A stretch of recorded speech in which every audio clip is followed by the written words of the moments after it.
Hello V, Caduceus Calisthenesis here, with another Caedo's Countdowns, this time for the strongest iconic weapons you can find in Cyberpunk 2077 before any DLC happens. This is a subjective countdown and my opinion, so if you find something missing or you think should have belonged on this list, please put it in the comments below. And since no-nonsense guides are kind of my thing, I'll be showing you the locations in which to get these iconic weapons too. I'll say the spoiler warning right now, because there are going to be some quest and endgame spoilers. And finally, if you're looking for all the iconics, especially the ones to fill out V's stash in their apartment, I did a complete guide to all 46 of the vanilla iconic weapons for Cyberpunk that is linked at the top of the description down below. So let's get into the 10 best choom-chopping, preem-punishing, fancy flatlining, iconic weapons in Cyberpunk 2077. Fenrir, the fiery M221 Saratoga submachine gun. For starters, the SMG has been painted red with a Maelstrom paint job, and for effects, I feel like most all I have to say is it sets enemies on fire. The tooltip itself says deals thermal damage with increased chance to burn, it's a very high chance, has reduced bullet spread, increased bullet impact at the cost of high recoil. For mod slots, it comes with one scope slot, one muzzle slot, and one general mod slot. Being one of the earliest weapons you can get, I highly recommend finding this SMG as soon as possible, no matter what your build. So now onto location and quest for the Fenrir. This can be gained through the side job Losing My Religion. And as far as I can tell, you can do this even before the heist, before the entire map is available to you. In Watson's north side, there's a little market, and it is here that you'll find a monk along the edge panicking. This will start the quest Losing My Religion, where you'll need to save this monk's brother who has been captured by some Maelstrom members to be chromed out against his will. Now the monk specifically asks not to go about this in a lethal way, but this will not affect your ability to get the Fenrir at all, because it lies in the same room as the captured monk on a table. So that is where to find the Fenrir. Next up is Cottonmouth, a cane for bludgeoning with a serpent on the handle. And this thing is vicious for a blunt weapon. Description says electrically charged and tipped with venom. It deals electrical and chemical damage with a small chance to apply poison and or shock. It says small chance, but the one I picked up has a 25% poison chance and 10% shock chance. This is a one-handed club, so you can swing it relatively fast. It's safe to assume any human you hit with the Cottonmouth is not going to have a good time. It also starts with one melee mod slot. Now for the location of the Cottonmouth, this is in Doc Finger's Ripperdoc Clinic. After Automatic Love, another main job by the name of The Space in Between will start, and it involves V continuing to work with Judy to find out what happened to Evelyn. The clues lead you to Doc Fingers on Jig Jig Street, and when you all go into his room to interrogate him, the Cottonmouth will be on his bed. I did also notice that his room was open and the Cottonmouth was on his bed before even starting the quest, since it is relatively easy to find, being it is a Ripperdoc clinic that's marked on the map pretty much forever, and not far from the fun side of town. Something I do also want to mention about Doc Fingers is that if you are rough with him, he won't offer Ripper services to you anymore. This is just a little heads up, because Fingers, despite being a S-rank dirtbag, he sells legendary cyberware that no other Ripper Doc does. Next, and not a disappointment at all, is the Overwatch SPT-32 Grad. This is the second iconic power sniper rifle, and I like this one a little bit better than the 05 myself, but not by much. The description of the Overwatch is just as impatient as Pan Am. Increases reload speed, comes with a custom silencer. Yes indeed, this tank shredder is also quiet somehow. And while it wasn't in the description, just like the 05, it does punch through solid objects like a tech weapon would. And people, if you can line them up, which you can pretty easily when they don't know where you are. For mods, Overwatch also starts with a scope and general mod slot. So this is after you've helped out Pan Am and she decides to help you in Life During Wartime capturing Anders Hellman. Pan Am will call sometime after it concludes asking for your help, triggering the side job with the Nomads, Riders on the Storm. Towards the end of that same side job, after you, Saul, and Pan Am escape the Wraiths through a sandstorm and take shelter in an abandoned house, the next morning Pan Am will give you the Overwatch as a form of thanks.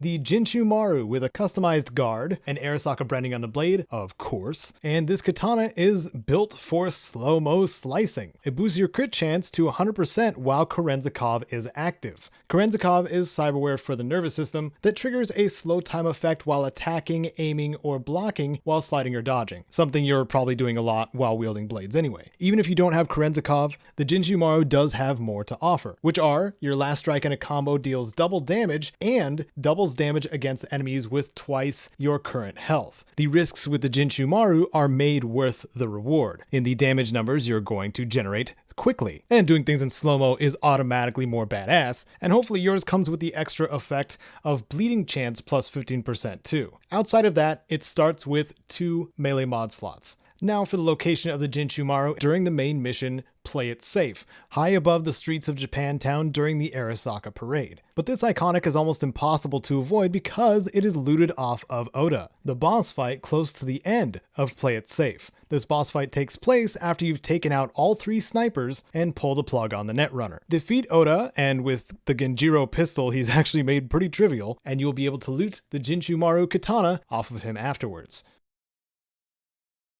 Next is a good one, a propagantastic smart rifle known as Divided We Stand. I can't say much for the message that this rifle is trying to say, but what I can say is that its smart technology can let you target up to 5 enemies at once, while dealing additional chemical damage with a chance to apply poison. Unlike Skippy, the SmartLink cyberware is required for Divided We Stand to actually function as intended. If you just rather not bother with aiming ever and want to clear out groups of enemies fast, Divided We Stand is the one weapon I will recommend every single time. It does feel cheap though, like the game is playing itself. So for some, this might be just worth being a collector's item and that's it. Divided We Stand can be retrieved from the southeast side of Santo Domingo. A side job here will crop up after the heist called Stadium Love, and the place will be pretty hard to miss because it's a giant 6th Street block-wide party that's going on here. If you approach without a weapon drawn, you'll be able to ask to take part in their shooting contest. You can see Divided We Stand just sitting on the table. Not much is preventing you from just killing all of them and taking it. So you can take part in target practice and hope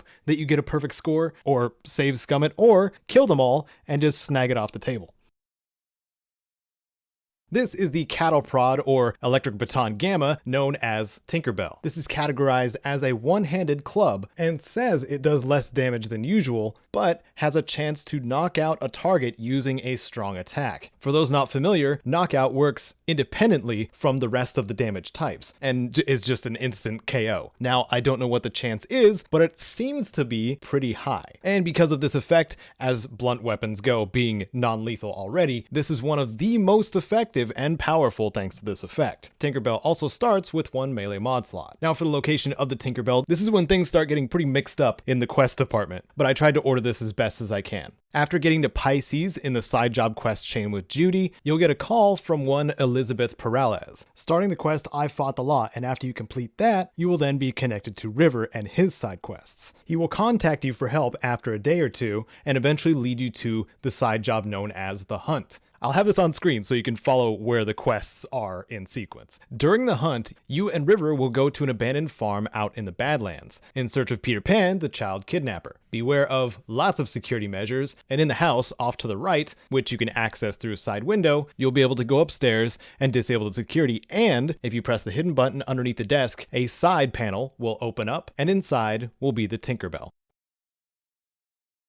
Now for another beastly smart weapon, this time an Arasaka branded SMG, the prototype Shingen Mark V. This white and red Arasaka made submachine gun fires target seeking explosive rounds, but not the same explosives as the 05 explosive sniper. These rounds are guaranteed to explode no matter what they hit, rather than the 05's only enemies rule. The automated targeting for the prototype Mark V guides bullets to up to 3 targets while aiming. This also gets picked up as a legendary as far as I know, so there are no crafting specs that come along with it because there's no rarity to go above legendary. Most you could take away from this though is that if your enemies are hiding behind anything that can explode, vehicles included, they will explode. And I don't know if this comes standard, but mine also had a 10% burn chance on top. So if enemies do survive and are not horribly maimed, they could be on fire too. As a final bonus, the prototype Shingen Mark V starts with 4 general mod slots. So if you've been saving up some crunch mods or can craft them yourself, this is the place to use them. Now on where to find this legendary iconic smart SMG, this one is found during the mission Gimme Danger, in which you go with Takamura to an Arasaka warehouse in Rancho Coronado to plant a virus in the parade float's systems in preparation for the upcoming parade. You and Takamura at the start go through different methods on how to infiltrate the area without being detected. Going in guns blazing is doable too, especially if you find the prototype Shingen within. So where you'll find it is actually outside of the warehouse itself. Out front, there are a couple of loading docks with containers out front. The prototype is inside of the container closest to the west entrance, marked 667, that has an explosive surprise inside right before you reach the case that contains the prototype Shingen Mark V. The gold-plated baseball bat. It is an iconic baseball bat that happens to be gold. Who knew? It keeps its blunt weapon damage type, but the description reveals that it's infused with Denny's Rage, with a high chance to apply bleeding, but a low chance to apply stun. This high chance for bleeding is 90%. And if you're concerned with being lethal about things, I will remind you that any damage over time is non-lethal, including bleeding for some reason. So the gold-plated baseball bat is a non-lethal weapon all the way through with an insanely high chance of damage over time on top of its bludgeoning power. It also starts with a melee mod slot. This is gained through the Johnny's saga of side quests started from Chippin' In, which has 1 to 2 follow-up quests, Blistering Love and Holding On, which then lead to Second Conflict. The second part of Second Conflict takes place at Denny's place in North Oak, Westbrook, and ends up becoming a choice between Denny and Henry and who makes the final cut for Samurai's final performance. Once the decision for either Denny or Henry is made, Denny will then turn around, walk away, and toss her gold-plated bat into the pool now filled with concrete. Now let's talk about the strongest handgun in the game, bar none, when it comes to raw damage. This is the tech revolver known as the Comrade's Hammer, an iconic of the Russian-made RT-46 Burya. The tooltip says it has a modified clip that contains only a single bullet laden with explosive material that wreaks havoc at the point of impact. Reloading this monster requires additional time. I know this is still modeled after a tech revolver, but is it considered a revolver if it doesn't revolve because it only holds one bullet and you just replace the whole cylinder when you reload it? I don't know. The logistics don't matter as much as the power of this thing. At max level, I was crafting Comrade's hammers that would deal over 3,000 damage per shot. Aside from the Comrade's hammer punching through pretty much any solid object, entire buildings, traffic, what have you, its explosive rounds share the same effect as the 05 Power Sniper, creating an explosion on impact when it's an enemy, but not vehicles or objects. The Comrade's hammer is dropped by Darius Miles, a 6th Street gang leader, as part of one of the organized crime activity hustles in the Arroyo area of Santo Domingo. The difficulty of this one is scaled around level 20. Darius Miles is an assault type with a lot of movement enhancements, but has a weakness to poison. A portion of his crew in this loading area appear to be chemists rather than combatants and shouldn't be too much of an issue. Just be wary of the combustibles in the area because there's apparently a lot of them being used to make drugs.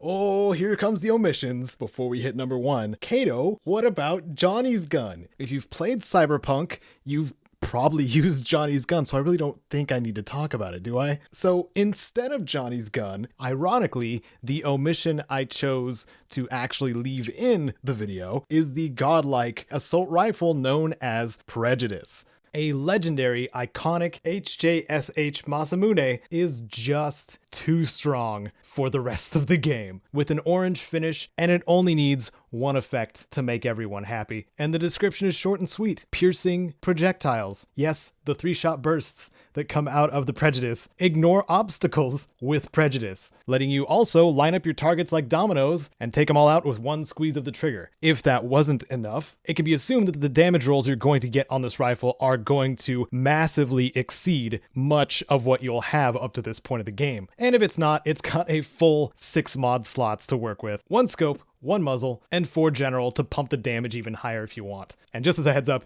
you shouldn't need to. The only downside of the Prejudice is a pretty huge one and is tied to the quest that it's a part of. So let's go over location.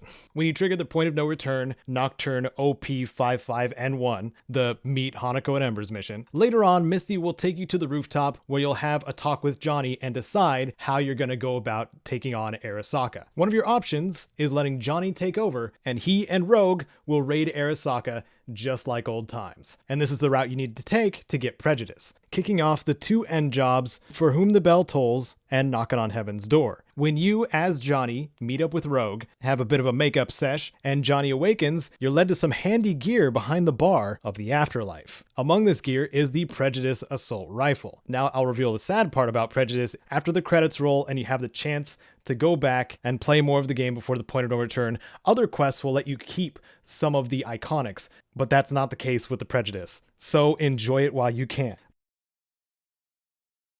Now for my favorite pick. My number 1 iconic weapon in Cyberpunk 2077 is the M2038 tactician shotgun that I consistently go back to, known as the Headsman. This epic rarity iconic looks painfully average, but has nothing but emphasis on said pain. Double, in fact, because it fires twice the projectiles per shot with an increased chance of dismemberment and bleeding. It reloads faster, but the Headsman has a lower capacity and lower rate of fire. But for what this beast does, it's a completely fair trade-off. This is a power shotgun, so it has the ricochet effect, but I want to draw attention to the insanely high bleed chance that's pretty much guaranteed if you're aiming anywhere remotely near your target. Unlike other weapons that have a high projectile output, any targets that have flesh, that is, most enemies, are not going to be able to stand against you if you're wielding the Headsman. The Headsman starts with a scope slot and 2 general mod slots and requires the epic crafting perk known as Grease Monkey to be crafted, meaning you need a technical skill of 12 or higher.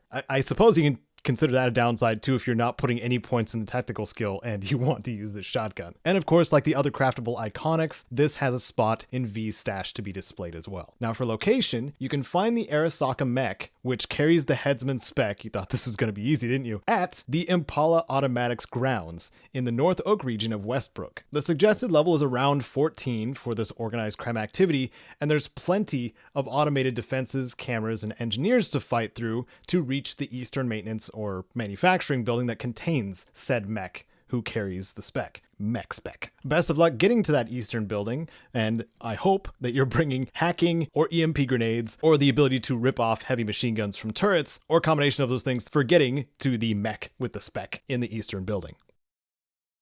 So, tell me your top iconic weapons in Cyberpunk 2077. And I want to reiterate that if you're not tired of my voice dumping tons of info into your brain, here's a link to the complete guide of all 46 of the vanilla iconic weapons that I actually borrowed from for this countdown. That guide took me a month of my life to make, so I'd like to see it get more attention and use, if possible. Other things I appreciate are my patrons, including Wasteland Legends Sven, who are on screen now. Thank you to them, and thank you for watching. I'm Caedo Genesis, and may you wander Night City like you own it.